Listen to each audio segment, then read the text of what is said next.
welcome to Women of Power Next Door TV show. I'm your host, Deb Bailey. I'm excited that you're here with me today. Our good friend Ramona Fasula is here. Ramona, welcome to the show. Thank you so much. Thank you for having me.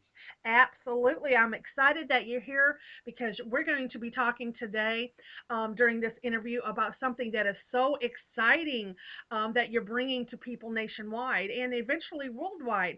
Let's get started with asking the typical question. Tell us a little bit about Ramona and what it is that you do. Okay, well, I'm a certified holistic health coach. And really, the whole premise of what I do is to teach people how to use food as medicine. Food is a very powerful healer, and a lot of people don't see that in that way. But that's what I teach them. I work with people that have different health conditions, and I teach them how to use food in order to alleviate the symptoms of that particular condition. Well, that's wonderful, and I'm glad that you're able to do that because so many times nowadays people are tempted and have a tendency to run to a pill for a cure-all, and holistic measurements would be a great alternative. How did you get started in this field? Well, my background's in finance, and in 2010, I lost my job, like a lot of people, and I thought, oh my God, what am I going to do now? But a friend of mine had said to me, she said, what are you talking about? She said, you're great with people. You've always been into health and fitness. She said, find a nutrition program and start your own business. So I think I was upset for about an hour of losing my job, and then I thought, you know what, I can do this. And we're facing such a serious health crisis in this country that, what I do is needed.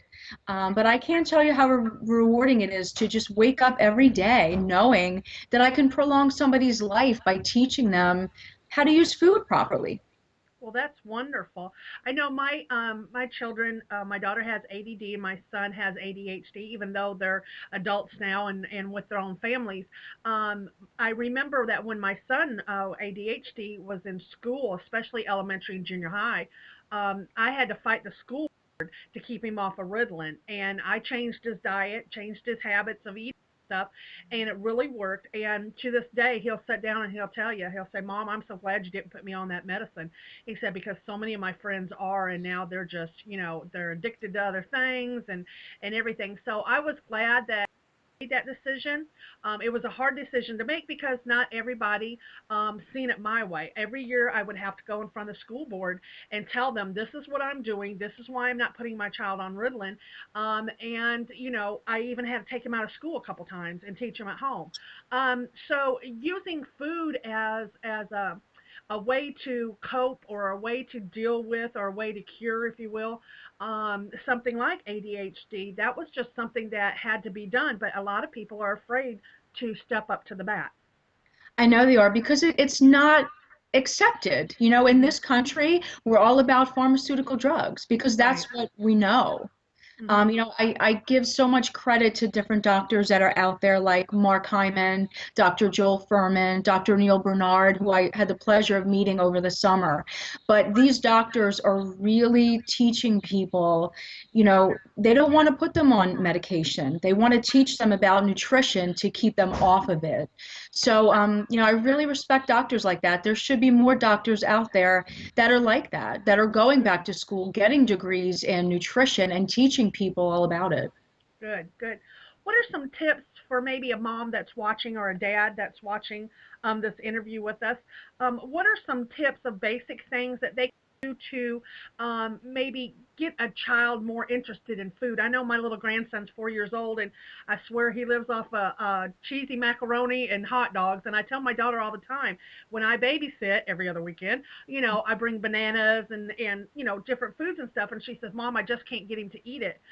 So what kind of tips or tricks can parents use these days to help their children? You know what? Just being creative. Okay. Going on to Pinterest and looking at different recipes. You could dress up bananas and make them look cute and pretty that would appeal to children. But there's so many creative ways to fix food. Just make it look appealing to them and and you shouldn't have any problems. Wonderful. Yes, that's what I try to tell my daughter. Sometimes when you're grandma, you have a little bit more time to sit back and think of creative ways. When you're mommy, you don't have a whole lot of time. So very good. I want to talk a minute and address, see what your personal thoughts and your professional thoughts are about the obesity in America. I know when I went to school many moons ago, we didn't have soda machines and snack chip machines and things like this in schools. When my kids went to school, they had these types of things, and I know they were very controversial. What do you feel should be something that maybe the schools do to make it where a place where children can make better choices? How can they get that incorporated into their programs? There's actually a company out there that it's all based on healthy vending. So they go into Good. corporations, they go into schools, and they replace all the unhealthy machines with healthy ones. They Oh, have really healthy snacks and really healthy drinks. They need to get soda out of these schools. Soda is the most unhealthy thing that's out right. there with the high fructose corn syrup, and it's just terrible. So getting these vending machines out and replacing them with healthy ones is a good start. Also, I know a lot of schools are doing gardening. They're really Mm, teaching these kids, and it's a great lesson in biology too, teaching them how to plant foods and to make them grow, and then actually eating them when they've grown. So wow. there's so many things that we could do in schools that we're not. Good, good. Fortunately. But I think the parents need to be aware of these things too. I think it starts at home. They need to be teaching their kids good habits from when they're very little, because that Right. becomes a habit and it will stick with them throughout their lives. Right, I agree. Yeah, there's certain things I wish I would have done differently. When your kids get old and get out on their own and stuff, that you try to teach on to the grandchildren. I want to know, what do you think would be the easiest way to get a child involved in an exercise program? I know there's a lot of couch potatoes out there. It seems like when my children were younger, the Xbox and the Nintendo thing just kind of overtook everything, and made these kids couch potatoes, if you will. Mhm. What would be something to a parent to give them some kind of advice to start their children on some kind of exercise program, something that's easy to get started that would motivate the kids to get them going on a long-term program?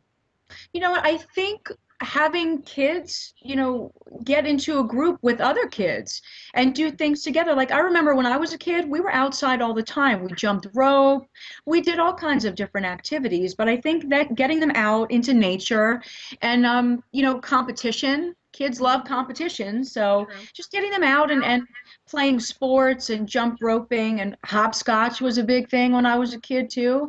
It's just so different now with these video games that they're playing all day long, and it's just not healthy. But I Right. think getting them out with other kids, there's a social aspect to it, but there's also a health aspect to it. So Right. I think that kids love playing with other kids. So if you can get them out, get them outside and get them playing different games with other children, I think that's the best way to go. I really do. Wonderful. Wonderful. Well, we've only got just a little bit of time left, and I know you've written a book about heart health and a health coach's guide to heart health. You want to tell us a little bit about it real quick and where they can purchase the book? Sure. It's a very personal book for me because my mom had a heart attack a couple years ago. Oh no. And, she's a vegetarian, eats very healthy, so we couldn't understand why something like that would happen. But the truth is, what you eat now affects your health 5, 10, 15, 20 years from now. So, it could have been a lifetime of eating unhealthy Italian food. So all the Italians out there, no disrespect, but it's not the healthiest food. So I thought, you know what, I don't want anyone else to have to go through what she went through and what I went through in dealing with the situation. So I wrote this book. It's 11 steps to heart health. If you follow these 11 steps, you will significantly reduce your chances of developing heart disease. And heart disease is the number one killer of both men and women in this country. So I Wow. wrote the book, and I had some cardiologists read it, and they loved it. It's a very easy read. It's a quick read. It's available on Amazon.com. Wonderful. Well, Ramona, thank you so much for joining us today, these great tips to better nutrition and health for everyone.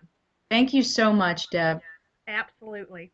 Ladies, thank you for joining me. I'm your host, Deb Bailey. This has been Women of Power Next Door TV show. Until next time, have a good one.